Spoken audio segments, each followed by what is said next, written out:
The heat wave grows, a shooting before the Women's World Cup begins, and a lucky Powerball winner in California. I'm Jeff Pierre, and this is The 7 from The Washington Post. It's Thursday, July 20th. Let's get you caught up with today's 7 stories.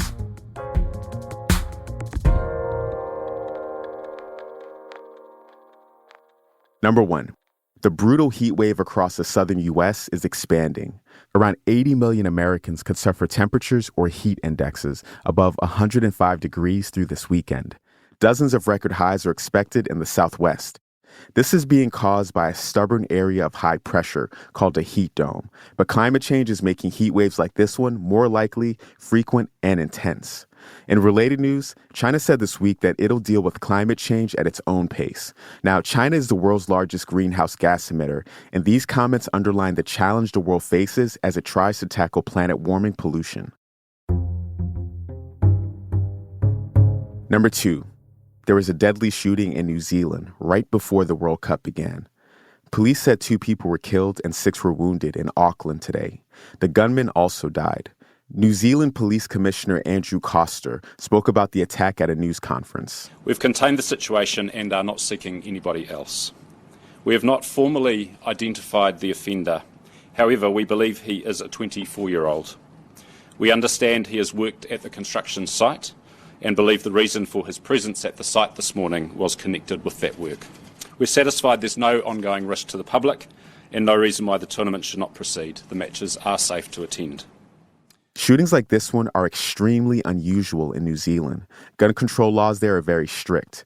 The attack happened around 12 hours before the first game of the Women's World Cup, which is taking place in New Zealand and Australia. New Zealand beat Norway in the opening match this morning. The first U.S. match is tomorrow night.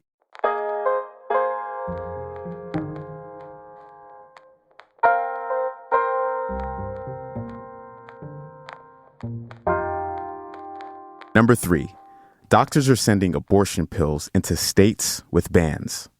At least 3,500 doses have been shipped since mid-June. The effort could help facilitate at least 42,000 abortions in restricted states over the next year. We should note here that this practice is legal. Telemedicine shield laws were introduced in Democrat-led states, such as New York and Massachusetts, over the past year. They protect abortion providers who mail pills from inside their borders to restricted states. But it tees up a complicated interstate battle, which potentially allows blue states to undermine red state bans that many Republicans hoped would end abortions within their states. Meanwhile, some conservative groups are angling to outlaw abortion pills nationwide, while also calling for a national abortion ban.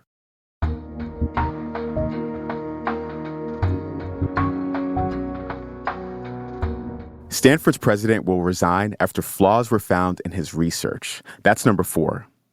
An inquiry found that Mark Tessier-Levine failed to correct mistakes in old scientific papers. He also oversaw labs with an unusual frequency of data manipulations. But a panel of experts concluded that Tessier-Levine, who's been in charge for nearly 7 years, didn't engage in any fraud or falsification of scientific data. He'll remain at Stanford as a tenured professor in the biology department. But this is a dramatic fall from the top of one of the world's most respected schools. It also raises wider questions about how widespread data manipulation is in academic research. Here's number 5. Textbook sales are plunging in the face of new laws in conservative states.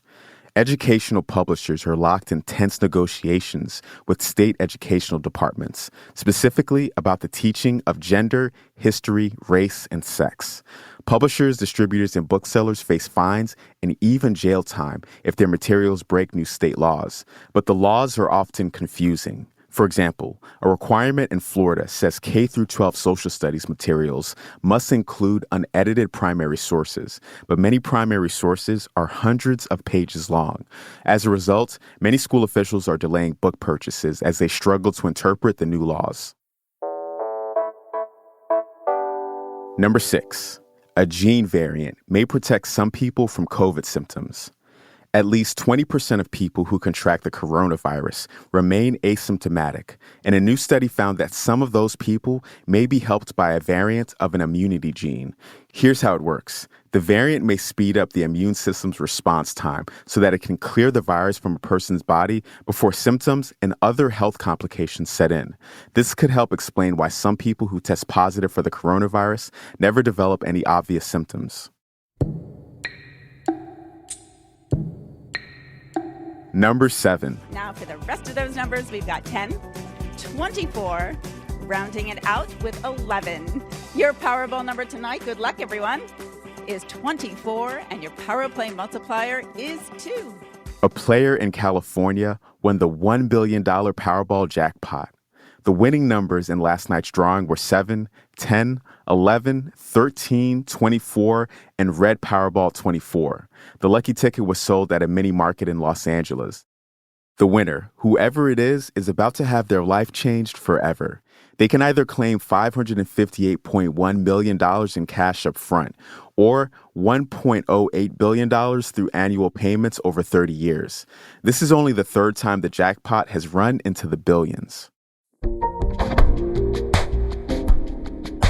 That's the show for today. But before you go, I wanted to introduce you to a column at the Washington Post that started last month. It's called Post-Grad. It's written by Renee Yassin. The column examines how Gen Zers are navigating their lives after college. You can expect to read about everything from career paths and relationships to social media. So if you're a recent grad or if you're just interested in this content, make sure you subscribe. Just go to washingtonpost.com/opinions/post-grad. A new column drops every Thursday, and a newsletter publishes on Tuesdays and Thursdays. You can also follow Postgrad on Instagram, @WashPostgrad. I'm Jeff Pierre, and I will meet you back here tomorrow.